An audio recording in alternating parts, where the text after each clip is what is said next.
जोबोद गोजोननाय मोनदों जोंनि बालाजान थिनारि दालाइसा दुलाराय बर' फरायसा आफादा जि मोनसे बरायनाय हाबाफारि लादों थांनाय 2025 मायथाइयाव जायफ्रा मेट्रिक पास आरो हाई सेकेन्डारि पास जाबाय बिथांमोनखौ लानानै मोनसे थुलुंगाखांनाय मोनसे जि हाबाफारिजों दिनै बेहाय माखासे स्पिकारफोरबो लाबोनाय जादों जाय बिथांमोनखौ फैगोन समफोराव कलेज लेभेलाव आरो डिग्री लेभेलाव जोङो माबायदि थांखिनि गेजेरजों आवगायलांनो हागोन बिथांमोननि केरियारनि सायाव गुवारै सावरायलायनाय जादों आरो जोङो बे हाबाफारिखौ जोंनि बालाजान थिनालि इउनिट एबसुआ बोसोरफ्रोमबो सालायबोबाय थायो थिग बेबायदिनो बिथांमोननि जिखिनि दिनै जोंनि बालाजान थिनालि ओनसोलाव गासै मा होनो 76 पइन्ट माने मा होनदों 33 माने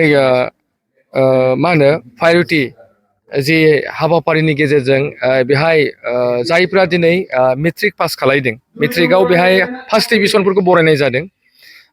गासै 12 जन गथ'फ्रा मेट्रिक पास जादों आरो हाई सेकेन्डारियाव फार्स्ट डिभिजन गासै 18 जन जादों गासै दिनै 30 फरायसा फरायसुलि बिथांमोनखौ बरायनाय जादों आरो बे हाबाफारियाव आंखौ बिथांमोना लिंहरदों आरो बिथांमोनजों लोगो हमलायनानै आंबो माखासे बाथ्राफोरखौ शेयार खालायदों जाहाथे जोङो स्टुडेन्ट लाइफआव जोङो माबायदि सासे साखाफारा जानो हायो इयुनाव जों सासे IAS IPS अफिसार जानांगौब्ला इयुनाव जों सासे डक्टर जानांगौब्ला इयुनाव जोङो थांनानै थानोब्ला जोंनि फरायनाया जे गोनांथि आरो गार्जेनफोरनि सायाव जोंनि फरायसाफोरखौ माबायदि माने दिथा लानांगौ बेफोरनि सायाव गुवारै सावरायलायनाय जायो ओंखायनो आङो आसा खालायो दिनैनि बे जोंनि बालाजान एरियायाव गोबां फरायसा फरायसुलिफ्रा दिनै मा होनदों फरायनायनि मोनसे जि परिबर्तना दिनै आवगायबोबाय थादों मानोना थांनाय समनिफ्राय देग्लायनि जि हारखौ नायोब्ला बांसिनै जोंनियाव मेट्रिक पास आरो हाई सेकेन्डारि पास जानायखौ जों नुनो मोनदों दा आं सानो जोंनि गासैबो गार्जेनफ्राबो मोनसे कनसियास जादों आरो जोंनि जिखिनि दा दुलाराय बर' फरायसानि जि मोनसे थांखि बिथांमोना गोग्गो फरायसा आरो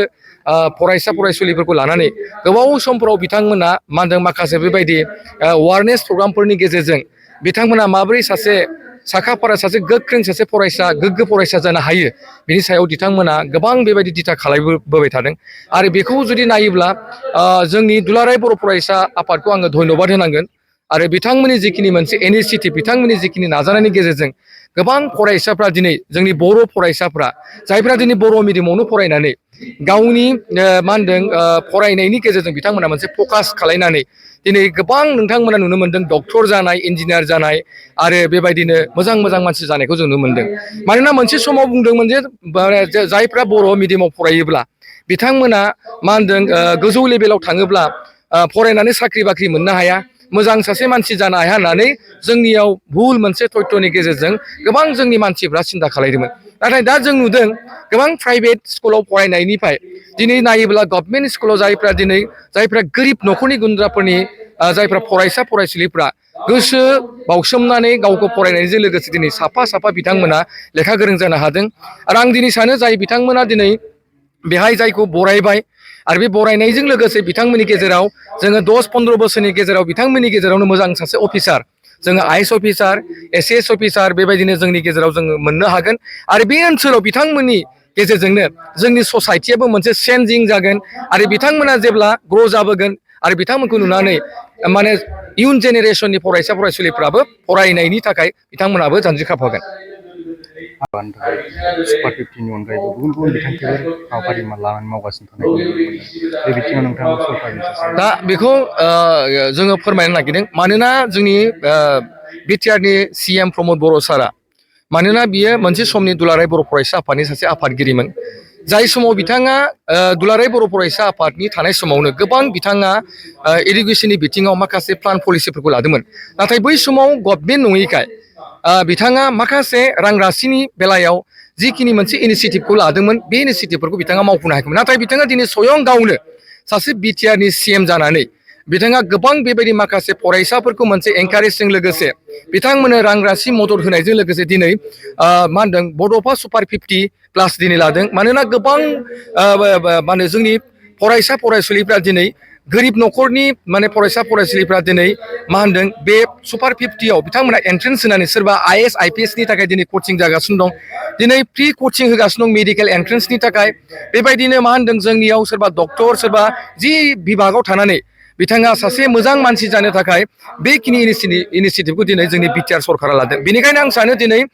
बिटिआर सरकारा जिखिनि मोनसे इडुकेसन डिपार्टमेन्टआव जि मोनसे इनिसियेटिभ लानानै जोंनि गेजेराव मोनसे फोजाखांनाय, जोंनि गेजेराव मोनसे मा होनदों जागरन सोलोंथाइनि सायाव बे जागरनखौ खालामनो हादों। आरो निस्सय नोंथांमोना नुदों जे देग्लायनि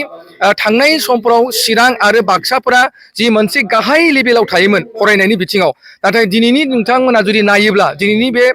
दिनैनि समाजाव जुदि नायोब्ला दिनै बाक्सा आरो चिरां क'क्राझारफ्रा बिराद मोनसे गोजौआव फैदों। जायहा दिनै आसामफोरनि बिथोराव लिस्टआव जोंनि सबसे गाहायाव थायोमोन, दिनै प्रमद बर'नि नेतृत्वआव दैदेननाय लोगो लोगोनो जोङो दिनै सोलोंथाइनि सायाव मोनसे गोजौ लेभेलाव फैदों होननानै जोङो नोंथांमोनाबो बयबो नुनो मोनदों। आरो आं सानो